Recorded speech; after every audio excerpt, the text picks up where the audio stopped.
Jericho Guitars, what were you thinking?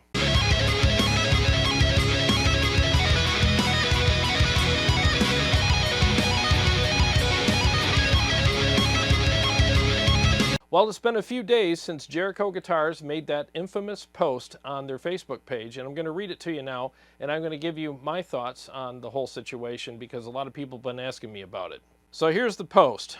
Without establishing any contact whatsoever, Gibson's team of lawyers shut down my brand, Jericho Guitars website, and attempted to stop me from hosting baritoneguitars.com and jerichoguitars.com.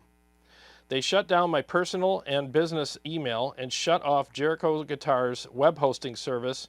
They forced me to remove every single one of my product listings offline before ever speaking a word or delivering me any letters of any kind ever. My business has been for the past week completely unable to accept orders, and after having switching hosting accounts, all of our sales history is completely inaccessible to me. Days later, I found out that it was Gibson Guitars. This is a company I once looked up to who was actually responsible for deleting the schedule to my kids' gymnastics games over a shape, and then had the nerve to 1 week later demand I give them receipts for my sales, as if they can just harass and intimidate other brands into taking what they want. I own baritoneguitars.com and the brand Jericho Guitars. I will not be scared into handing over my property. I had to hear from my customers and a lawyer in some cubicle at a hosting company that my account for domesticwood.com and modernbaritone.com were suspended over an allegation without instruction or explanation. This is a developing situation. Dave Musselman, CEO and President, Jericho Guitars, LLC. Okay, I'm sure you guys have seen a lot of videos about this. I've watched a few myself because I wanted to get caught up on the situation and educate myself a little bit more about it before blowing my stack about it, you know? So I watched Fluff's video, I watched a couple other videos about it, and here are my thoughts based on the information that I've seen so far.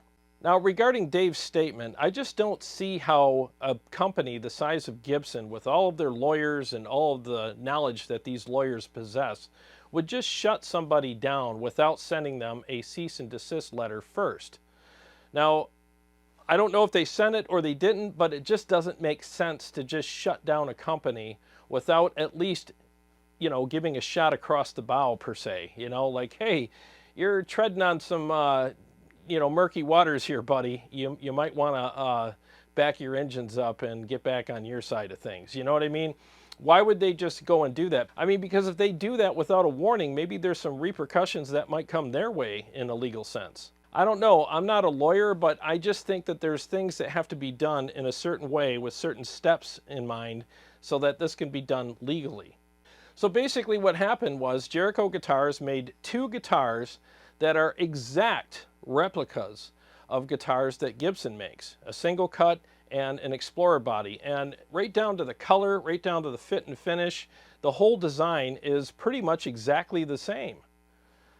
Now, I looked on Jericho Guitars' Facebook page, and it looks like they make some pretty cool stuff. I mean, he's got some innovative designs on there, and yeah, I mean, there's only so many ways you can cut a guitar without it getting ridiculous, you know, but I've seen him do his own take on certain cuts. You know, he takes classic body styles or guitar styles and modernizes them a little bit, and there's nothing wrong with that. You know, I mean, I think that's actually pretty cool, but I think he stepped over the line. This is just my opinion, but I think he stepped over the line when he made exact replicas of Gibson guitars, right down to the color, again, everything. I mean, if you were to look at these guitars, you would think that they were Gibson guitars, except for the name that was on them.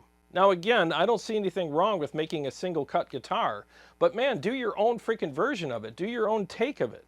I mean, perfect example. There's a bunch of videos about this very topic right now, but we're all doing our own version of that video.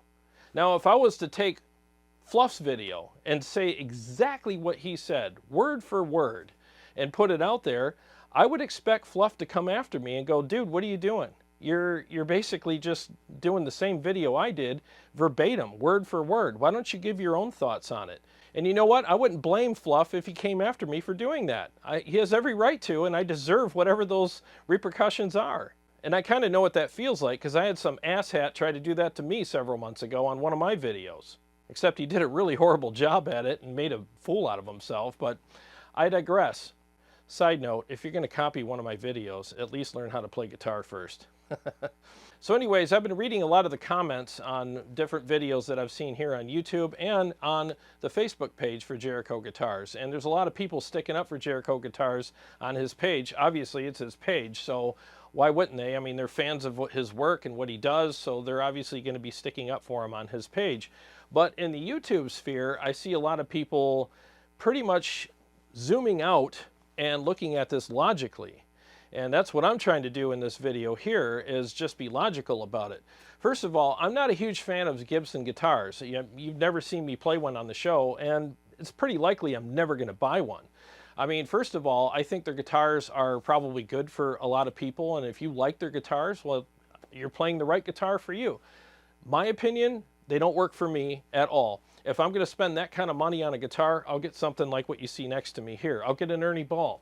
I'll get a guitar with a nice neck-through design, piezo pickups, excellent, pickups, electronics, playability, locking tuners, an awesome proprietary trem system. I mean, that's what I would get. And the craftsmanship, playability, fit and finish, quality, everything on these guitars is second to none. That's the kind of guitar I would spend that kind of money on. Not some basic bitch coffee table with strings on it and no features that's priced to the moon. That just doesn't work for me. But hey, if it works for other people, no judgment here. Anyways, I just don't see why people have to steal other people's designs and try to make money off of them. I mean, again, I'm not trying to stick up for Gibson here. I'm just zooming out and sticking up for what's right and trying to be logical about this.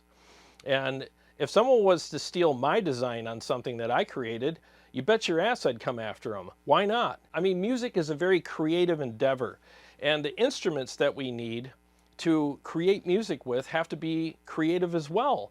And if you're going to get in the creative space and make guitars and stuff like that, create your own stuff. Do your own designs. Stop stealing from other people. And if you're going to take a single cut body style or a Flying V body style or an Explorer body style or something like that, at least do your own freaking take on it, and don't copy everything perfectly right down to the last detail.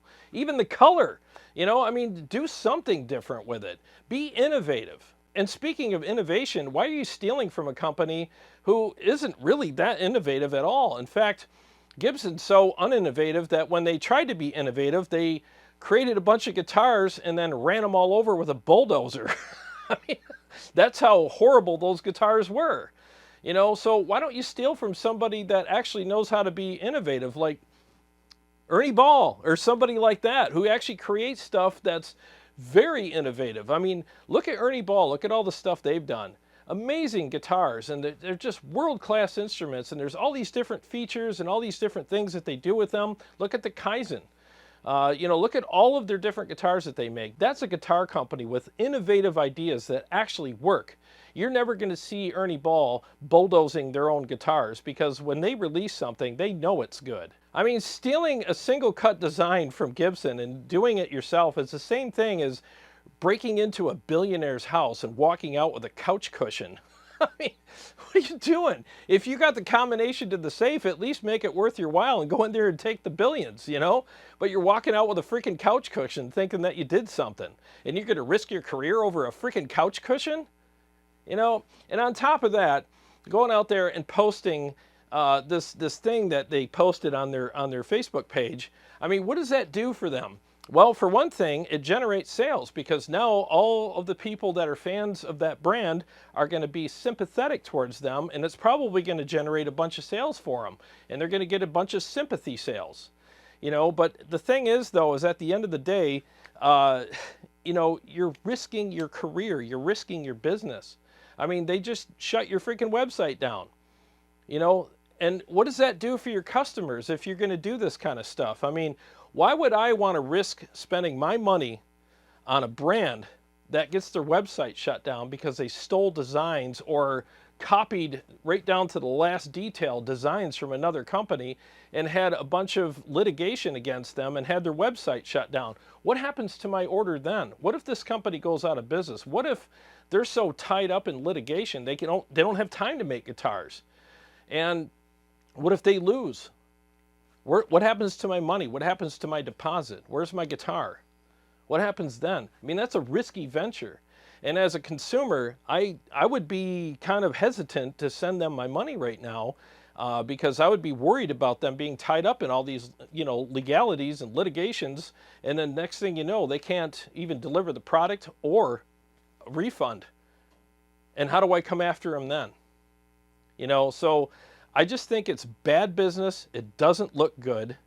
And basically making that post is the equivalent to little Timmy running up to his mommy and saying, "Mommy, the doggy bit me down the street." And a lot of the people that aren't zooming out and thinking with logic would go down and yell at the dog or have the dog put down or yell at the owner and blame the dog. But people like me will be like, "Well, little Timmy, what did you do?" "Well, he poked it with his stick." "Oh, what'd you expect? What did you expect to happen if you're going to poke a dog with a stick? Do you think it's going to sit there and wag its tail at you and say, 'Oh, thank you, may I have another?' Or do you think it's going to bite you in the leg and tell you to stop doing it?" That's the kind of stuff that we're talking about here. And let me just put it to you this way.